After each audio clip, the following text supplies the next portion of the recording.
মোহাম্মদপুর আদাবরে আলোচিত শীর্ষ সন্ত্রাসী কবজিঘাটা আনোয়ার যে এলাকার সাধারণ জনগণের মনে একটা আতঙ্ক ত্রাস তৈরি করেছিল, আমরা সে আনোয়ারকে গ্রেপ্তার করে আইনের আওতায় নিয়ে এসেছি।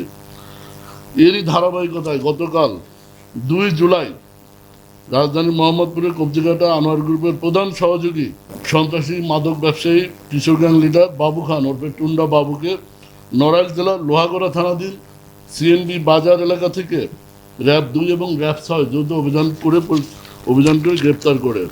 টুন্ডা বাবু এর বিস্তৃত ইতিহাস আপনারা জানেন।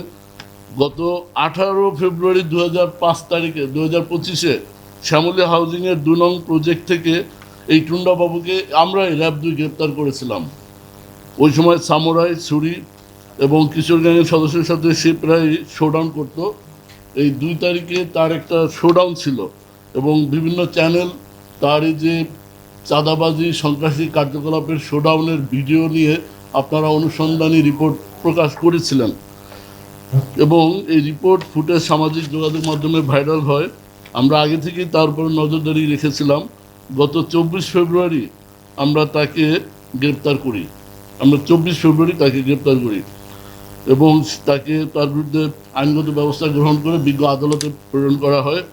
কিন্তু দুঃখের বিষয় 2 মাস 10 দিন পরে 5ই মে সে আবার ছাড়া পায় এবং ছাড়া পেয়ে এলাকায় এসে সে একইভাবে আবার সেই পূর্বের যে সন্ত্রাসী কার্যকলাপ কিশোরগঞ্জকে নেতৃত্ব দেওয়া, মাদক ব্যবসার চাঁদাবাজি এবং কবজিঘাটা আনোয়ারের অনুপস্থিতিতে তার শূন্য জায়গা পূরণ করার জন্য সে আরও দ্বিগুণ বেগে এলাকায় সন্ত্রাসী কার্যক্রম শুরু করে। এবং আপনারা জানেন যে এরপর থেকে আমরা তাকে গ্রেপ্তারের জন্য তাকে অনুসরণ করি এবং গতকাল আমরা তাকে গ্রেপ্তার করতে সক্ষম হই। গত 29 জুন মাসে এই টুন্ডাবাবু মাদক ব্যবসায়ী রাজুকে এবং তার সহযোগীদের দেশীয় অস্ত্র দিয়ে কুপিয়ে মারাত্মক জখম করে।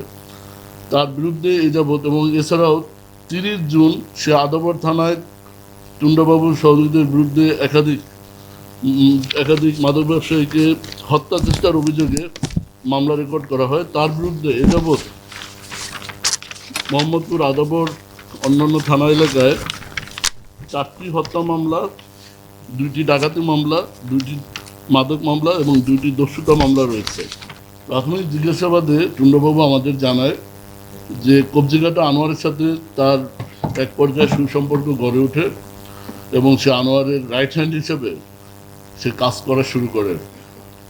আনোয়ারের নির্দেশে মোহাম্মদপুর আদাবর এবং পার্শ্ববর্তী থানা এলাকায় চাঁদাবাজি, মাদক ব্যবসা, ভূমি দখল, ভূমিদস্যু, হত্যা চেষ্টা, ডাকাতি, ছিনতাই, চুরি এসব অপকর্ম সে করে বেড়াতো।